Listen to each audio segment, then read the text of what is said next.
Hi, I'm Dr. Kem.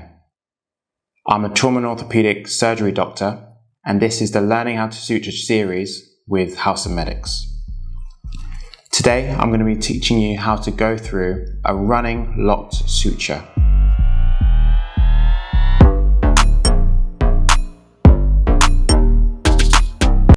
The reason you might want to do this is that the suture technique offers greater tensile strength, and that means the suture is less likely to slip once you've tightened it. We use it for traumatic wounds or in procedures where we need great suture hold, such as tendon repairs. So that's what we're going to be going through today. Everything you need to complete the suture is included in the House of Medics suture kit. So you get your suture holder and a needle.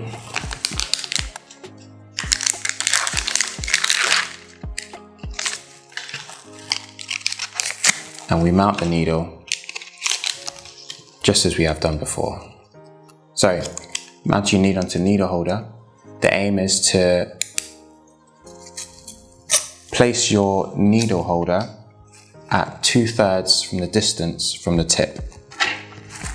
And then to avoid touching the needle with your hands, you can use your forceps to just fine tune your position and ensure it's perpendicular to the needle. Now, in previous videos, you've seen Dr. Emma show you how to perform a running suture, and the way that you initiate this or start it is exactly the same. So we're going to pick one of our wounds. With the forceps, you're going to grab the skin on one side, and to perform your first suture pass, your needle tip will go at 90 degrees to the skin, and then use the curve of the needle to pass through one side and then through to the other side.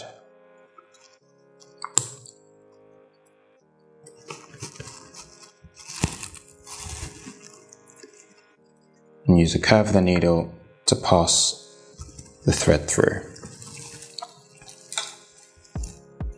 You can put the needle down and pull your thread through so that you have an appropriate length to tie with on the other side. Then you'll tie your first knot as you've done in previous videos. So you perform 2 throws of the thread over the needle holder, grab the loose end, cross your hands and tighten. You then pass a throw the opposite direction, grab the loose end again and tighten. And then perform one more throw in the original direction, cross your hands again to tighten. And in practice, you can cut the short end, so I'll do that for you now.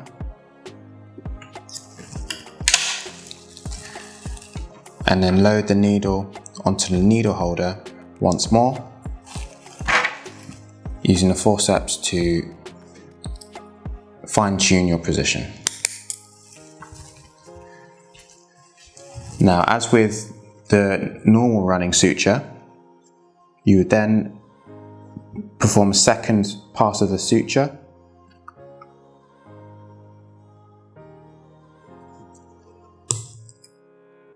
Again, using the curve of the needle to pass it all the way through.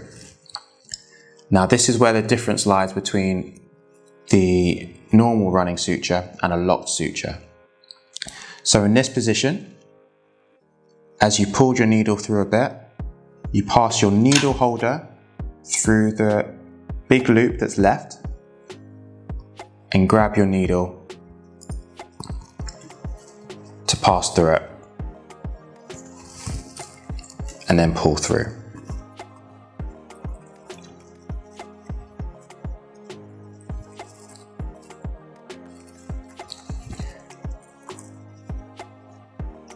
And this is the action of locking it. So I'll perform that for you again.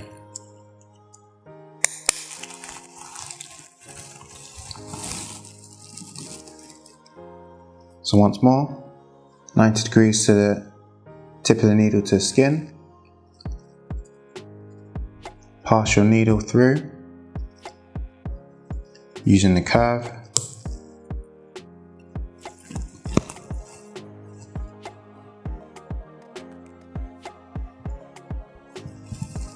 And once again, you're passing your needle holder to catch the needle so that the needle passes through the loop, and again pull through.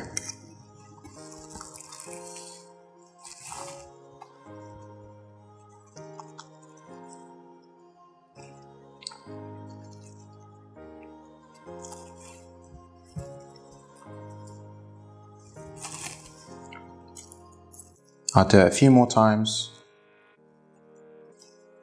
with less instruction so that you can follow along.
Now, to end the suture and to tie it off at the other end, you perform another pass of your suture.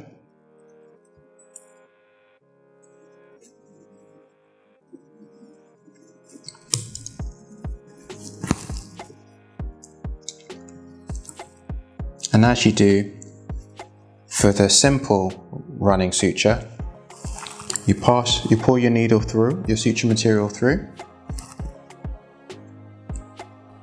and you're going to tie it off with the loop on the opposite side, just as you would tie a normal knot. So 2 throws, grab the loop, and cross your hands. To ensure it's tight, you can pull on both ends of the loop. Another throw in the other direction, and repeat.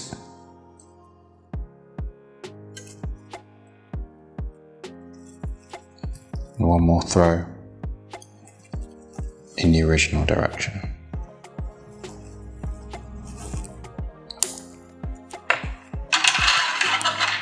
And finish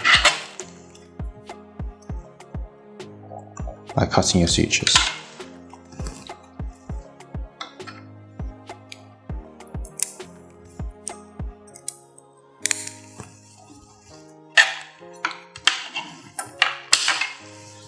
So that's how you perform the running locked suture. I hope you found it useful and you've been able to follow along with me. To get your own House of Medic suture kit, click on the link in the description below. Subscribe and like the videos and stay tuned for further tutorials.